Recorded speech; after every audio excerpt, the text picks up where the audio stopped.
One man, two desires, drip drop and cinema. It's Moose at the Movies. Powered by Streambeat.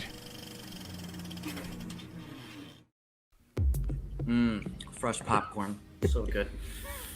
Okay, ladies and gentlemen, tonight, Moose at the Movies wants to take it back to the basics. See, sometimes you're not going to be the fastest or tallest guy on the court. But with this one trait, you can always find a way to win. I'm talking about belief.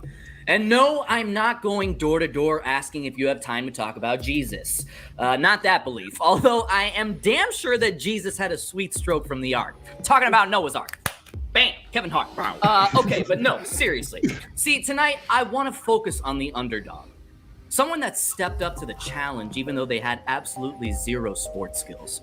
So wake up, San Francisco, because we're going to go talk about a family of 9 living very comfortably in a single hillside home. A man that was raising his entire family in the attic somehow. A man that had the strength to walk on the court, look his opponent in the eye, and ask them, whatever happened to predictability? The milkman, the paper boy, evening TV. That's right.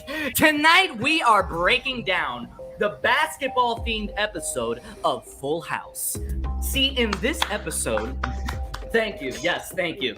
Jesse leaves the Rippers behind and agrees to a charity 3-on-3 basketball game to impress his kids. See, Jesse Katsopoulos has it all, okay? The hair, the looks, a smoking hot wife that would pay for her kids' college entry and become queen bitch of Cell Block D within 2 weeks. It's really impressive. But the one thing he doesn't have is any clue how to play basketball.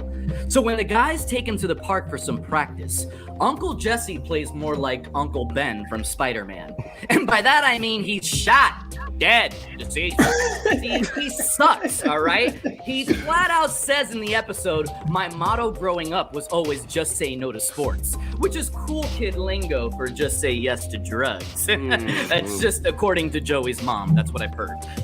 So he's struggling so hard at just a basic, sorry, Joey's mom, random stray. He's struggling so hard at just a basic layup that Uncle Joey tells him to cut it out and go home. See that? Yeah. They leave as Jesse continues to practice. But after a while, Uncle Jesse is just ready to give up. Then, out of nowhere, Kareem Abdul-Jabbar shows up. See, with the inflection, the surprise? Because of course he does. And nobody notices him. He just comes off like a normal dude at the park. Now Uncle Jesse clearly has no idea he's in the presence of a basketball icon. He thinks Kareem is just a random 7-footer. But when Kareem sees how badly Jesse wants to impress his kids at basketball, he feels sorry for him and he decides to coach him up. So after a few drills, they determine that Uncle Jesse is flat out terrible at basketball. Can't dribble, can't pass, can barely defend. But there's one spot on the floor where Uncle Jesse goes from 0 to Tyler Hero. So Kareem gives him a piece of advice. Don't do anything. Just stay in front of your man, okay? And when your team is on offense, pray the ball doesn't come to you. But if it does, stand in your sweet spot and shoot it with confidence, because from there, you can't miss. The next day, Team Tanner takes on Team Gibbler in the charity 3-on-3 game. And crazy enough, Kareem is actually the celebrity ref. What a coincidence. I know, right? Who would have thought? You would think. It's wild. So the game starts. You do a Manscaped ad? So the game starts and Danny and Joey are basically icing out Jesse. In fact, Danny Tanner is looking more like Larry Bird, pretty much putting the team on his back. Both teams are making shots and it's coming down to the wire. The game is all tied up, 9-9. The next basket wins, okay? Team Tanner calls a timeout. At this moment, Uncle Jesse is begging for the for the ball.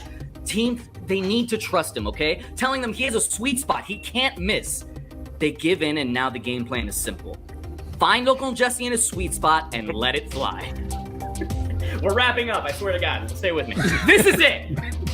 This is Uncle Jesse's moment to show the kids that white men can jump. Forget Air Jordan. It's time for Air Jesse. The ball is inbounded. The defender reads the play and slides into Jesse's sweet spot. Hashtag naughty crotty. Jesse doesn't know what to do. Realizing he has a shot before time expires, he dribbles right, steps back, plants his feet and shoots it.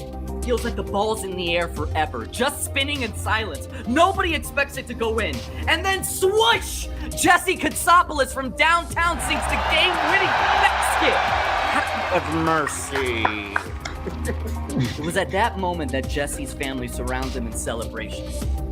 Danny and Joey approach Jesse, and things get serious for a minute. They tell him, you know, we're sorry we didn't believe in you, Jesse. You're our teammate, and we let you down by trying to freeze you out. I mean,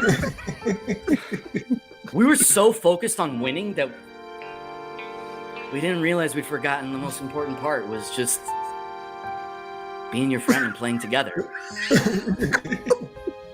We let you down, and we're sorry. And with the cheesy 90s sentimental music approaching a crescendo, Uncle Jesse says, it's okay. Look, the truth is that I didn't believe in myself either. But once you do believe in yourself, you've already won. See, Full House was a sitcom juggernaut, capturing the hearts of America for nearly a decade. It showed the world that everywhere you look, there's a heart. Everywhere you look, there's a face of somebody who needs you. See, when you're lost out there and you're all alone, a light is waiting to carry you home. Everywhere you look. Thank you, Tiff. Yes, I love the background. Yeah, let's harmonize. I give this episode of Full House and the late, great Bob Saget 1 billion drip drops. Good night, Michelle. Brass, take me out. Oh, yes. Beautiful. Fantastic. Beautiful stuff.